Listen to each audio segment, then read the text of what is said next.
Tonight on KVR News, see how one UT student addresses the dehumanization of Syrian refugees. Find out how UT is researching energy resources. And how young black candidates are working to attract the African American vote. You're watching KVR News, your leader for live, local UT coverage. Broadcasting live from the Texas Student Television Studios at the University of Texas. You're watching KVR News at 9, Austin's leader for live local UT coverage. Your news starts right now.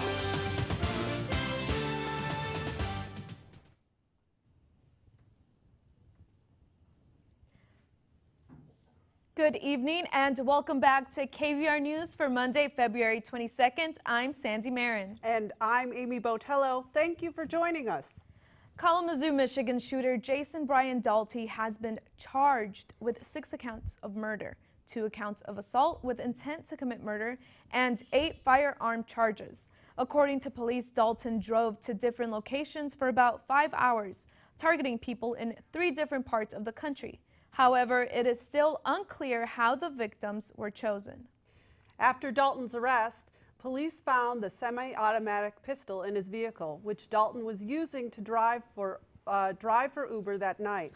Throughout the shootings, Dalton picked up and dropped off passengers, but none of them were harmed. The motive behind the shooting is still unknown, and investigators currently have many questions unanswered. However, Kalamazoo County Sheriff Richard Fuller stated that those answers could be coming soon as the investigation continues. And Jeb Bush officially drops out of the presidential race. On Saturday, Bush ended his campaign while Donald Trump took the victory in the South Carolina Republican primary. One of Trump's opponents on the Republican side included Florida Senator Marco Rubio, who beat Texas Senator Ted Cruz by a slim second-place finish. As for the Nevada Democratic caucus, Hillary Clinton defeated Senator Bernie Sanders. Although Sanders' campaign has been making stronger efforts toward African American and Hispanic voters, analysts are now predicting that Clinton poses a threat with the race heading to the southern states. And a U.S. nonprofit group called Human Rights Foundation has launched an initiative to sneak flash drives into North Korea. The goal of the project is to change the worldview of North Koreans. North Korea's state-run media leaves little room for access to information about the outside world. The flash drives for the Freedom Program will put media such as Western shows, radio recordings, and PDFs of South Korean newspapers into the donated USBs, which will then be delivered to North Korean citizens. The USBs will also hold documentaries made by North Korean defectors to tell the citizens about their new lives in South Korea. The Human Rights Foundation hopes to smuggle in up to 2,000 flash drives per month. The 4.7 million refugees of the Syrian civil war are often viewed as statistics instead of individual human beings. Our Ashley Tsao went to examine how one UT student is putting a human face on these refugees. When immigrants are under attack, what do we do? Stand up, fight back!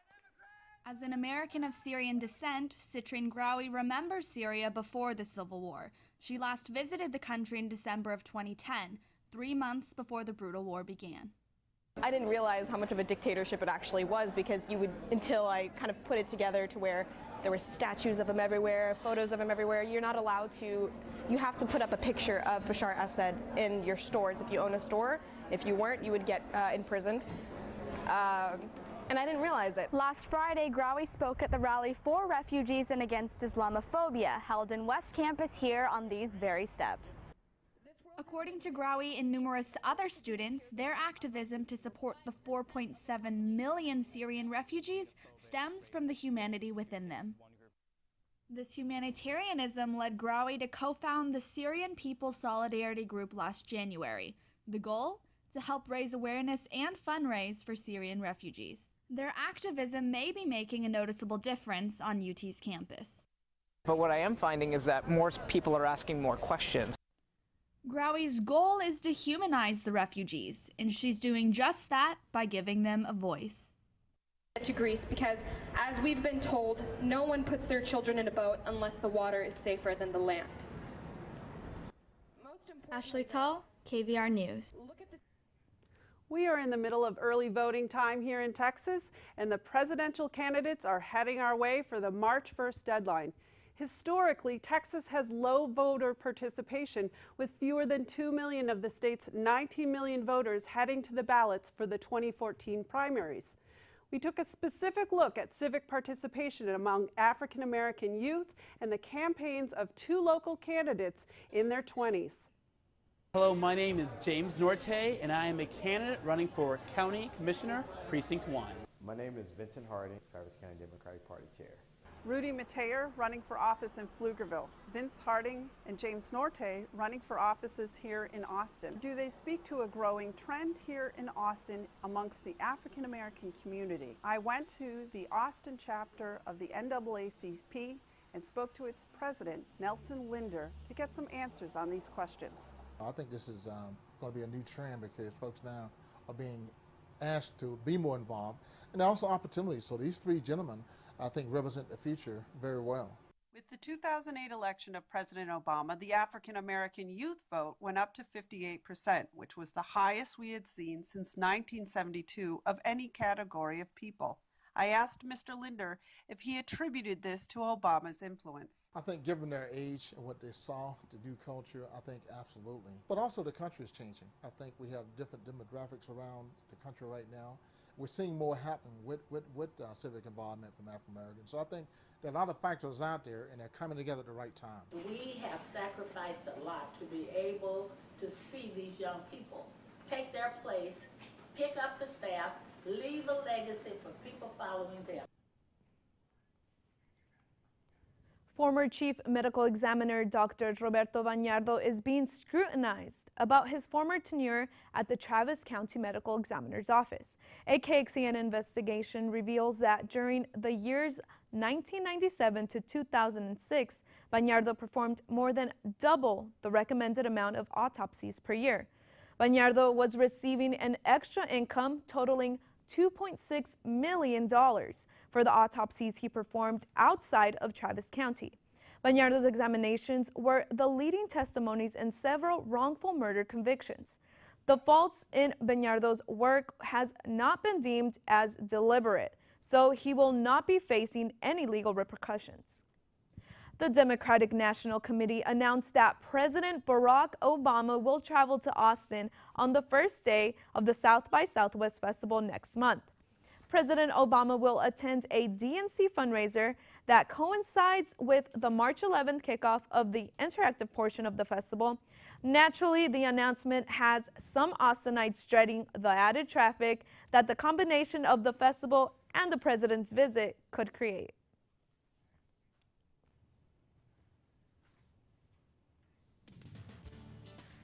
Coming up next, how hoverboards can be a safety issue. And find out which UT building is celebrating its birthday. Stay tuned for more KVR News.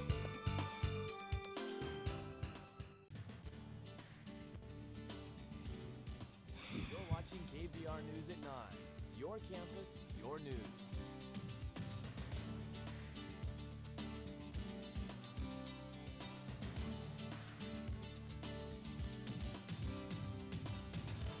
Today, student government presidential candidates participated in the first debate of the election season.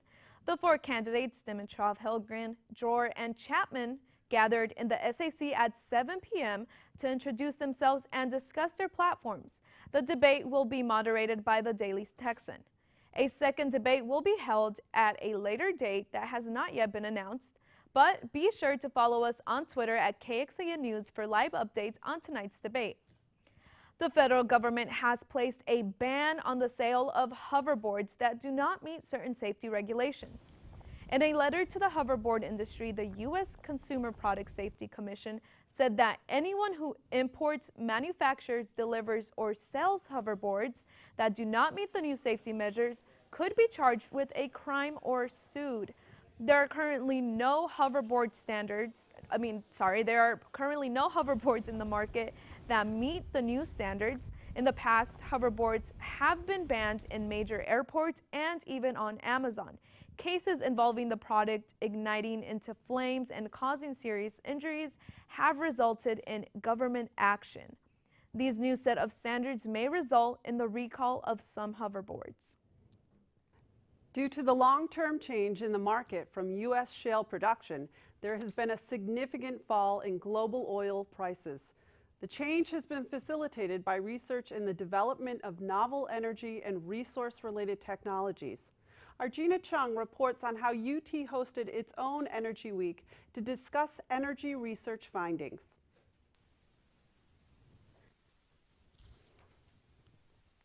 The University of Texas at Austin hosted its second annual Energy Week, organized by the UT Energy Institute, Longhorn Energy Club, and KPH Center for Energy, Law, and Business.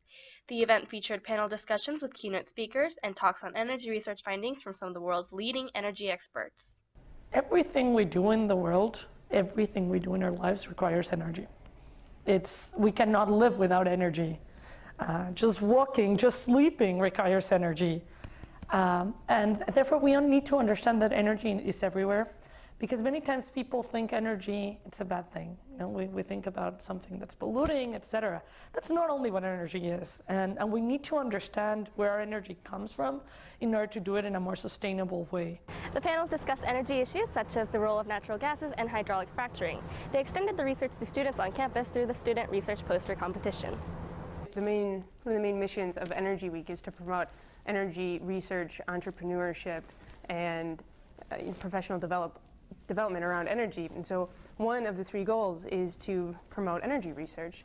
And so one of the ways that we do that here is through the poster competition, which is the largest direct benefit to the UT students actually at the conference. The interdisciplinary research projects were sorted into 4 categories: environmental and sustainability, energy economics, law, communication and policy, renewable energy and energy storage, and fossil fuels and byproducts.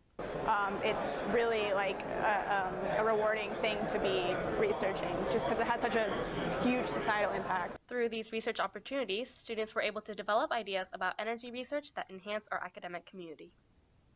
Jina Chung, KVR News. With the rise of marijuana legalization, people are curious to see what field within the cannabis industry is right for them. The Cannabis Career Institute from Los Angeles stopped in Austin this past weekend. Over 12 people signed up for the event to hear representatives from all over the U.S. give advice to those figuring out their next step with the marijuana business. The seminar expands possibilities such as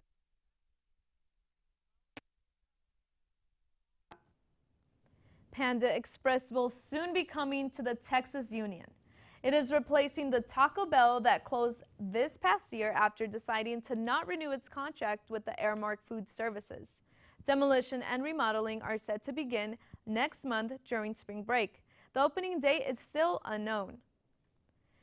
Today, the Student Activities Center celebrates its 5th birthday.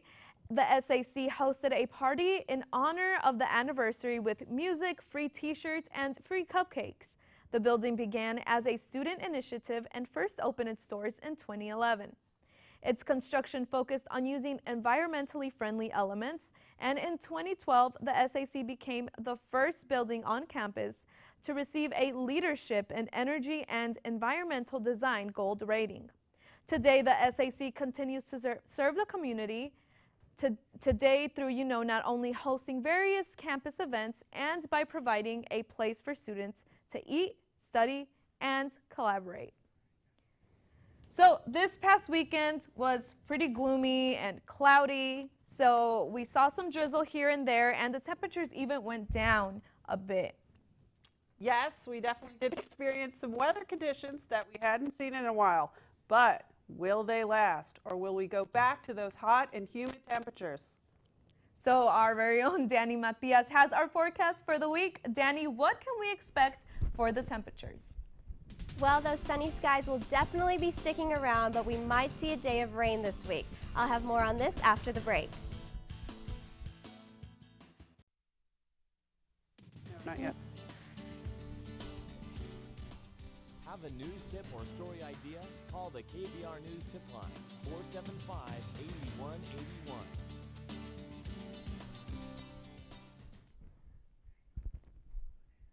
Welcome back to KVR News. This past weekend we saw some humid and rainy weather, so don't put your rain boots up just yet. Have an umbrella handy because there will be a 70 to 100% chance of rain.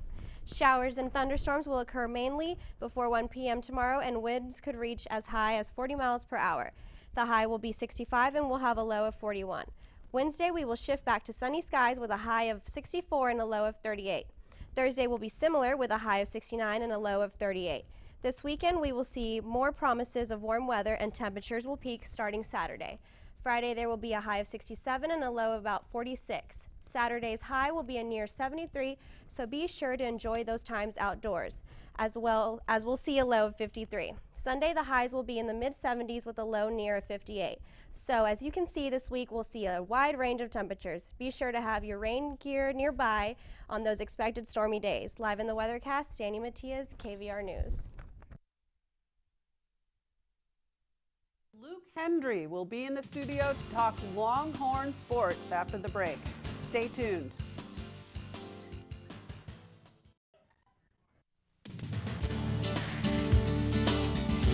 Now, KVR News at 9 Sports.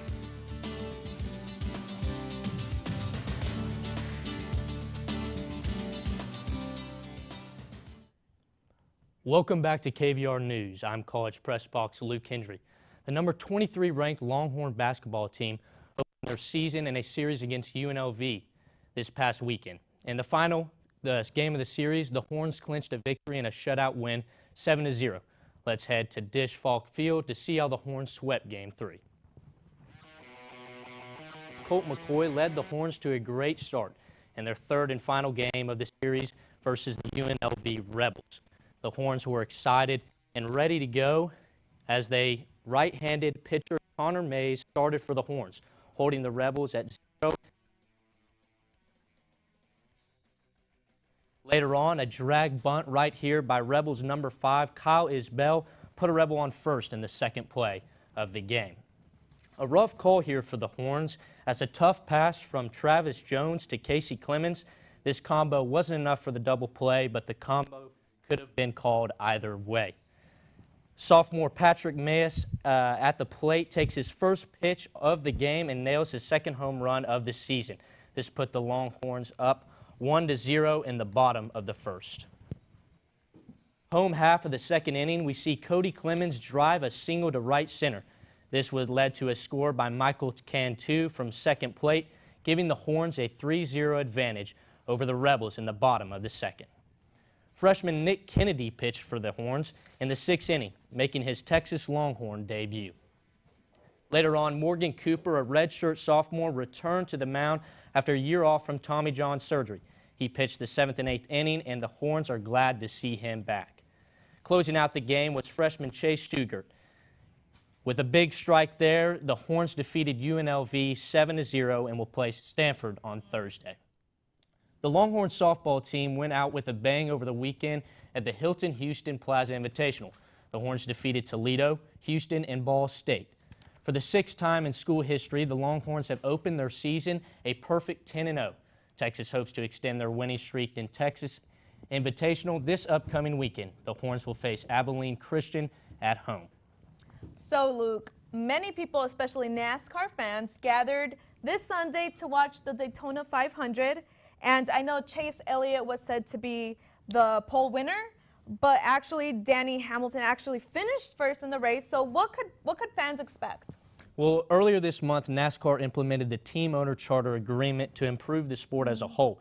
So this 2016 Sprint Cup Series season, fans can expect more competitive fields, better finishes down the stretch, more publicity devoted to each individual race, but overall an enhanced fan experience associated with NASCAR events. Well, I'm sure they're looking forward to that. And thank you so much for being here with KVR News. And right ahead, we have our Aliyah Ibrahim, who has all of our news for entertainment. Aliyah, what's happening in the entertainment world?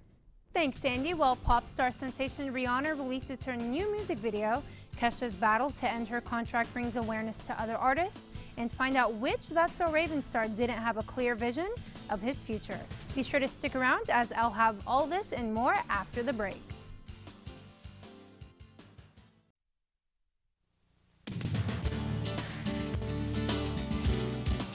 You're watching KVR News at 9. Your campus, your news.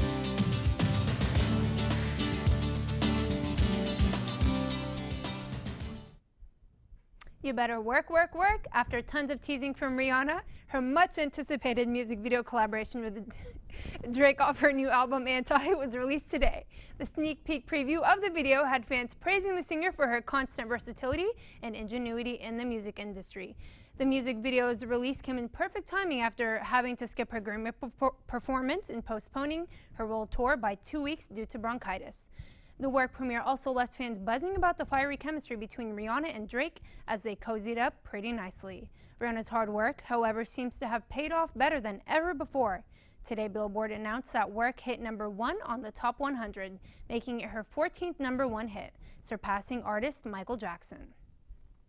Pop star Kesha and producer Dr. Luke battled in court on Friday over examination of her contract. Kesha alleges that Dr. Luke abused her emotionally and sexually a decade ago, with ongoing abuse. Supreme Court Justice Shirley Kornreich ruled that it wasn't reasonable to decimate a contract that was heavily negotiated. Dr. Luke denies the sexual allegations and says her actions are from frustration of a stalled career. In light of this, fans surrounded the sidewalk outside of the courthouse with signs that said #FreeKesha.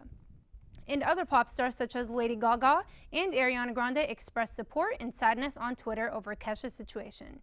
Just recently, Taylor Swift donated $250,000 to Kesha to help with any of her financial needs during this time. Former That's So Raven star Orlando Brown is facing charges for battery of his girlfriend, possession of meth for sale, bringing the narcotic into jail, and resisting arrest. Police say the confrontation and later arrest of Brown occurred after Brown and his girlfriend got into an argument and pulled into a parking lot in front of the police station. Brown pleaded not guilty to the charges when he appeared in court last month and posted Instagram videos last week denying that he attacked his girlfriend or possessed drugs. Since posting the $30,000 bail earlier this month, Brown is scheduled to appear in court on March 28th. Well, that's all I've got for your entertainment news. Be sure to follow us on Twitter for updates at KVR News @ENT. Thanks, Alaya, and thank you for joining us tonight. I'm Sandy Marin, and remember that for news and weather updates throughout the week, you can follow us on Twitter at KVR News. And I'm Amy Botelho. Stay tuned for College Press Box up next on Texas Student Television. Have a great night.